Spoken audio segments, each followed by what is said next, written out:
Saudara-saudari yang terkasih, kita jumpa lagi dalam Pelita Hati hari ini, Kamis tanggal 10 September 2020, hari biasa dalam Pekan Biasa yang ke-23. Bersama saya Romo Thomas Suratno SC dari Paroki Cilandak, Jakarta Selatan, mendengar dan merenungkan Sabda Tuhan, yakni firman Tuhan yang tersurat di dalam Injil Lukas, bab atau pasal 6, ayat 27 sampai dengan ayat 38.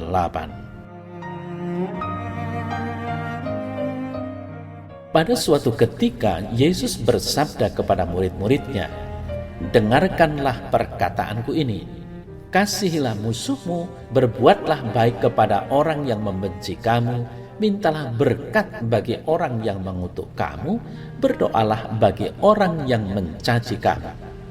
Barang siapa menampar pipimu yang satu, berikanlah juga kepadanya pipimu yang lain. Dan barang siapa yang mengambil jubahmu, biarkanlah juga ia mengambil bajumu.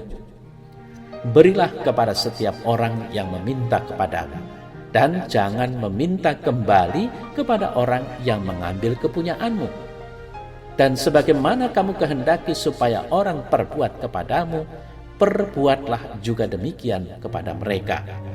Dan jikalau kamu mengasihi orang yang mengasihi kamu, apakah jasamu? Karena orang-orang berdosa pun mengasihi juga orang-orang yang mengasihi mereka. Sebab jikalau kamu berbuat baik kepada orang yang berbuat baik kepada kamu, apakah jasamu? Orang-orang berdosa pun berbuat demikian. Dan jikalau kamu meminjamkan sesuatu kepada orang, karena kamu berharap akan menerima sesuatu daripadanya, apakah jasamu? Orang-orang berdosa pun meminjamkan kepada orang-orang berdosa supaya mereka menerima kembali sama banyak.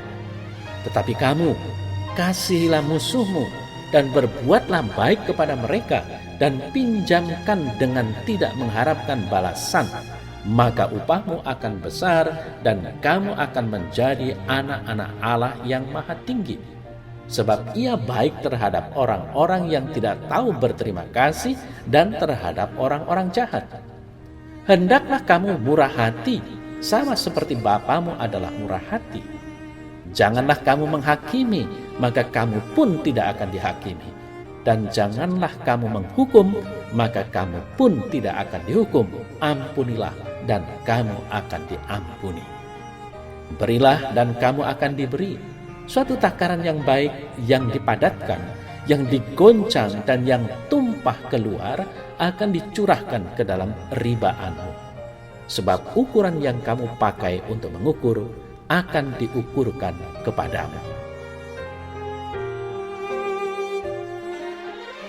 Saudara-saudari yang terkasih, kaum Farisi dan kawan-kawan adalah orang-orang yang penuh kebencian dan iri hati terhadap diri Yesus, dan sangat sulit mengubah pemikiran, sikap, dan perilaku mereka terhadap Yesus dan kegiatan pewartaannya.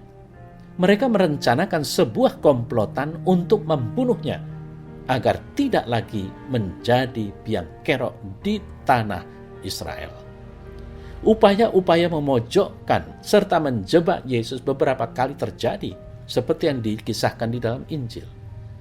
Pada waktu mereka pada akhirnya berhasil menyalibkannya di Bukit Kalvari, dari atas kayu salib itu, Yesus menunjukkan bagaimana seharusnya kita mengasihi dan mengampuni.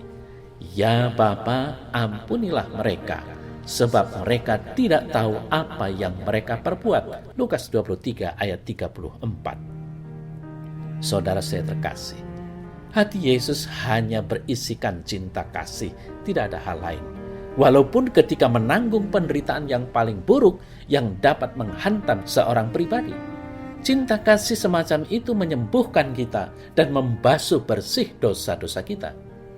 Penyembuhan penuh pengampunan, inilah yang diajarkan oleh Yesus dari atas kayu salibnya.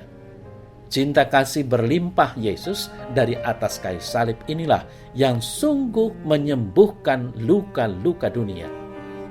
Saudara saya terkasih, dosa merampas cinta kasih dari diri kita, sehingga kita menyalahkan orang lain dan menolak untuk mengampuni orang lain. Sebaliknya, Allah tidak pernah menyerah karena pemberontakan manusia yang telah diciptakannya menurut gambar dan rupanya sendiri. Saudara-saudari yang terkasih, Allah mengutus putra ilahinya Yesus untuk memulihkan kasih yang menyembuhkan itu bagi kita. Yesus mengajar kita, tetapi kamu kasihilah musuhmu dan berbuatlah baik kepada mereka dan pinjamkan tanpa mengharapkan balasan, maka upahmu akan besar dan kamu akan menjadi anak-anak Allah yang maha tinggi. Sebab Ia baik terhadap orang-orang yang tidak berterima kasih dan terhadap orang-orang jahat. Hendaklah kamu murah hati, sama seperti Bapamu murah hati. Lukas 6 ayat 35-36. Saudara saya terkasih, berbuat baik kepada saudara dan teman serta membenci musuh dan menginginkan mereka celaka adalah wajar dan adil dari sisi pandang dunia ini. Tetapi Yesus mengatakan supaya kita mengasihi semua orang, termasuk musuh dan yang membenci kita. Perintah ini tentu berat dan konyol di mata dunia ini. Hal itu mengingat bahwa di dalam keluarga pun tidak selamanya perhatian dan kasih orang tua bisa sama kepada anak-anaknya. Saudara saya terkasih, bagaimana kita sanggup mengasihi orang yang mencuri, memfitnah, dan berencana mencelakakan kita? Yesus mengatakan ini supaya kasih kita jangan terbatas kepada orang-orang tertentu saja. Bila kita hanya mencintai orang yang mencintai kita, tentu kita tidak berbeda dan tidak mempunyai kelebihan dari orang yang tidak mengenal Kristus. Sebagai orang yang mengenal Kristus, kita harus melewati batas mencintai saudara dan teman. Cinta kasih pengikut Kristus harus bertumbuh dan berkembang, seperti cinta Sang Guru cinta kasih, yakni mencintai setiap orang. Maka, bagaimana dengan pengalaman kita sehari-hari?